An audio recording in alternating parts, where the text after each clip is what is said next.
would like to apologise. The next train at platform 4 is going nowhere.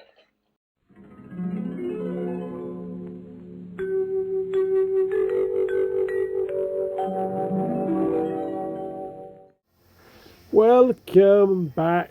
How is everybody? ASTROS Playroom. Now, something tells me you know that I don't have this on a physical copy. Am I right? Yeah. So, PS5 action. PS5 is not getting a lot of use at the moment, but I've got a little tiny back catalogue building up nicely. So yeah, I thought I'd talk about this one. As you can probably tell, this is a brand new game in the sense that just starting it again. I do want to say something about the PS5 controller. It is fantastic, yeah. I'm always a bit wary about gimmicks that come along in video gaming in general, but I found what the PS5 controller can do really enhances stuff. That resistance, that fantastic variable resistance on the trigger buttons, I do like that. However, when you're using the controller normally, is it me? Is it just my controller? The battery life seems to be appalling when you compare it to the absolutely kind of legendary battery in the PlayStation 3. Yeah, I don't kind of get why that's the case. I get it if you're playing a fully spec'd, fully loaded PS5 game that uses all the wonderful functions. Yeah, don't understand that. But anyway, why am I starting this again? I have completed it. So what happened was I completed it. I think the game is fantastic, to be honest with you. I really enjoyed it. I loved the kind of trip down memory lane, if you like. But I've got to restart it because my grandson played it and I wasn't really thinking, and he started a new game. And as I think with this, as irritating with a lot of new games, I think you've only got one save file.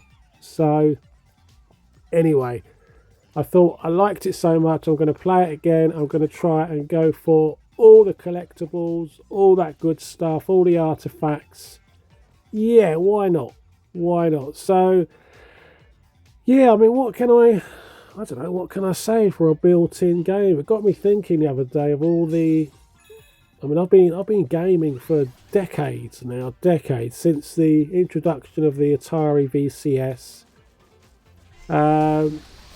You could even argue before that the kind of first Pong clones, of which there were many. Yeah, I was just trying to think of examples of built-in games. I don't mean packing games, I mean actually built into the hardware. The only one I can think of is the very first, I believe it was the Master System. Was it Alex Kidd? Can't remember. And I wasn't really, in the 8-bit console years, I wasn't really a console person. I was more Commodore person back then. It was only the 16-bit generation that I really completely dived straight into console gaming, and even then I kind of progressed to the PC, so they were kind of existing in parallel. So yeah, but the game itself, I love it to bits. It brings a smile to your face when you find an artifact. The attention to detail, I find the gameplay spot on, so well crafted. It needs to be for a 3D platformer. Very cute, completely appealing. I don't have a bad thing to say about this. I really don't. And I just wanted to share it with you. I think I've only got I believe only one PS5 game that I've looked at so far, and it's not really a PS5 game. doesn't really do it justice in that sense. It's that weird kind of arcade simulator thing that I've got, the one that's set within the laundrette, but that is a good game. Bit of a grind, but a good game. So yeah, as I say, we'll play this again. We will try to get all the collectibles. I really want to do that. As I said, the PS5 controller really did, I must say, it really did impress me. Always a bit skeptical about people reinventing the wheel. But this is, I was really blown away by it. Especially the levels on this where you've got you're on the spring mechanism, that it just feels spot on. Yeah, it's just completely on point, the control system, and that resistance, it just adds another element, and it's one aspect that absolutely trumped Microsoft, in my opinion. Microsoft, I find, Xbox, they don't tend to be a slave to trends. So, you know, for example, they did back in the day, they rushed and they tried to push the issue of Kinect, but I think they learnt their lesson there as a gimmick. And you can also see their kind of attitude towards VR. I'm a little bit, yeah, the jury's out at the moment as to whether I'm going to get the VR2 for this. I keep thinking about it. I would like it, but then I think, yes, it's a lot of money for quite a few games, to be honest with you. And by that I mean a proper game. I don't just want, a 5-minute wonder.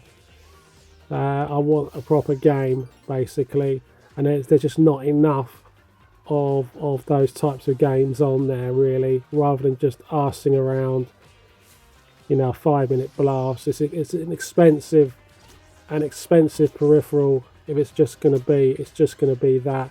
And also, deep down, I don't really believe VR as a long-term alternative to serious gaming. What do I mean by serious gaming? I don't mean, I'm not being elitist. I'm not talking about casual or hardcore gaming. I'm talking about, what we all do, what some of us do, is putting away quite a few good hours on a game, on a narrative-based game, really losing yourself. And I don't think the whole VR contraption is the most conducive way of doing that, really and truly. Quite an antisocial way, if you like, to play a game. That's fine if that's your kind of thing, but I couldn't really see myself, attacking a nice narrative-driven game for a kind of 3-4 hour session with that device strapped to my head. But saying that, I'm not ruling it out. I may get it because it's an important milestone in gaming, if you look at it like that. But I wanted to share that one with you. I love this one. I'm trying to think of 3D platformers that left a long-term impact with me. Obviously, for me, it would be Mario 64. Equally, although it doesn't sit too well with some people, Mario Sunshine. I really did like Sunshine. So guys, take care, and I'll see you soon. Bye bye.